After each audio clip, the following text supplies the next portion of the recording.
அன்புள்ள விவசாய பெருமக்களுக்கு என் இனிய வணக்கங்கள். கடந்த 17-11 தேதியில் பவானி வட்டாரத்தைச் சேர்ந்த கேசரிமங்கலம் என்ற ஊருக்கு அருகே உள்ள சித்தாறு என்ற ஊரில் பாலமுருகன் அப்படின்னு எனக்கு ஃபோன் பண்ணார். அவரது தோட்டத்தில் ரூட் சைன் பயன்படுத்தியிருக்கிறேன், இதை பாருங்க அப்படின்னு சொல்லி எனக்கு ஃபோட்டோஸ் அனுப்பிச்சி வச்சார். அன்றைக்கி ஈரோடு போக வேண்டிய வேலை இருந்ததுனால பக்கத்தில் போயிட்டு வரலாம் அப்படின்னு சொல்லிட்டு நாங்கள் அங்கே போயிருந்தோம். வயலுக்கு கூட்டிகிட்டு போய் காட்டும்போது கரும்பு பயிர், நாற்று நட்ட பயிர் இருந்தது, கரணை போட்ட பயிர் ரெண்டுமே இருந்தது. பயிர் தலையாமல் இருந்ததுக்கு ரோட் சைன் நான் விட்டேன், ட்ரிப்பில் விட்டேன், நல்ல வளர்ச்சி இருக்குது அப்படின்னாரு. அது எந்த அளவுக்கு வளர்ந்துருக்குது அப்படிங்கிறத நம்ம இந்த வீடியோவில் பார்த்தோம்னா தெரியும். 8/11 அவர் அந்த மருந்தை விட்டுருக்காரு. ஃபோட்டோஸ் அனுப்பிச்சது 16/11, நாங்கள் போனது 17/11. அந்த தேதியில் அந்த கரும்பினுடைய வளர்ச்சியை நீங்கள் பாருங்கள், எந்த அளவுக்கு வளர்ந்துருக்கு அப்படின்னு சொல்லி நீங்களே பார்க்கலாம். ரூட் சைன்ங்கிறது மிக அற்புதமான டானிக்.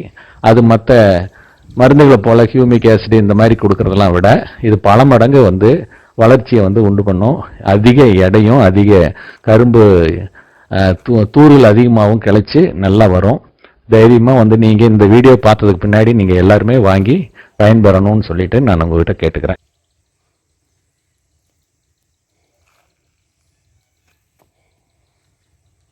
இந்த பயிர் எத்தனை நாள் ஆன பயிருங்க? இது மொத்த டோட்டல் எத்தனை நாள் ஆயிருக்கு இந்த பயிருக்கு? இந்த 8வது மாதம் நட்டுருக்கீங்க. 26/8 நட்ட பயிர் இது. சரிங்க, மருந்து விட்டு இப்போ இதுவும் 8 நாள் தான் ஆகுது இல்லையா? சரிங்க. இப்போ இந்த பயிருங்க, இது கரணை போட்டதா? கரணை போட்டது. அடுத்த செட்டு வீட்டு இருக்குதுங்க சார், ஒரு 12,000 பேர். சரிங்க, அது 9356 அது ஒரு ரகம். அதுவும் பார்க்கலாங்க, வீட்டுக்கு பார்க்கலாங்க. இது கரணை போட்டு இது அதுக்கு பின்னாடி 20 நாள் கழித்து போட்டது அது? ஆமாங்க, இது 1 மாதம் கழித்து போட்டது. ஒரு மாதம் கழித்து போட்டது. Right, okay. இது நட்டு அது நட்டு 16,000 பேர். இது கணக்கு பார்த்தா 30 நாள் 35 நாள் வருங்களா பயிர்? இந்த பயிர் இதெல்லாம் தலையுங்க சார். அப்படின்னு இல்லை, நீங்கள் இல்லை.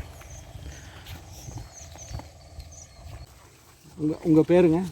பாலமுருகன். பாலமுருகன். இது என்ன ஊருங்க? அது கேசரிமங்கலம். கேசரிமங்கலங்களா சித்தாருங்களா? கேசரிமங்கலம் சித்தார். கேசரிமங்கலத்தை சேர்ந்தது சித்தாறு. கேசரிமங்கலம் பவானி தாலுக்கா, ஈரோடு மாவட்டம். சரிங்க. கரும்பு மொத்தம் எத்தனை ஏக்கர் வச்சுருக்கீங்க? 10 ஏக்கர் வச்சுருக்கீங்க. 10 ஏக்கர் கரும்பு வச்சுருக்கீங்க. இப்போ இந்த ரூட் சைன் விட்ட வயல் எத்தனை ஏக்கருக்கு விட்டுருக்கீங்க? 2 ஏக்கர் விட்டுருக்கீங்க. 2 ஏக்கருக்கு சாம்பிளுக்காக விட்டுருக்கீங்க? சாம்பிளுக்காக 1 லிட்டர் விட்டுருக்கோம். 1 லிட்டர் தான் விட்டுருக்கீங்க. ட்ரிப்பில் விட்டுருக்கீங்களா? ட்ரிப்பில் ஏக்கருக்கு 1 லிட்டர் விட்டுருக்கீங்க. ஏக்கராவுக்கு 1 லிட்டர் விட்டுருக்கீங்க. சரி, இப்போ விட்டு எத்தனை நாள் ஆகுதுங்க? விட்டு 1 வாரம் ஆகுது. 1 வாரம் தான் ஆகுது. கரெக்டாக போன சனிக்கிழமை விட்டுங்க, இந்த ஞாயிற்றுக்கிழமை. இப்போ நீங்கள் 1 வாரத்துக்கு முன்னாடி விட்டும்போது பயிர் எந்த அளவுக்கு இருந்தது? பயிர் கொஞ்சம் இதாக தான் இருந்துச்சு, இப்போ ஓரளவுக்கு நல்லா இருக்குது.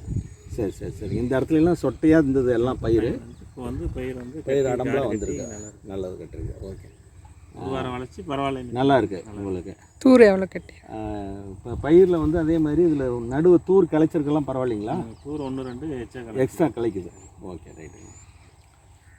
ரூட் சைன் இப்போ இதை பார்த்துக்கிட்டு தான் மற்ற பயிருக்கும் விடலான்ட்ருக்கீங்க. பார்த்துட்டு உங்கள் மனசில் ரூட் சைன் பொறுத்தவரை உங்கள் மனசு எப்படி இருக்குது? நீங்கள் என்ன சொல்கிறீங்க? நல்லா இருக்குது. நல்லா இருக்குது. Right right. உங்கள் ஏரியாவில் மற்றவங்க கேட்டாலும் கொஞ்சம் நீங்கள் சிபாரிசு பண்ணுங்கள் கண்டிப்பாக. சரிங்க.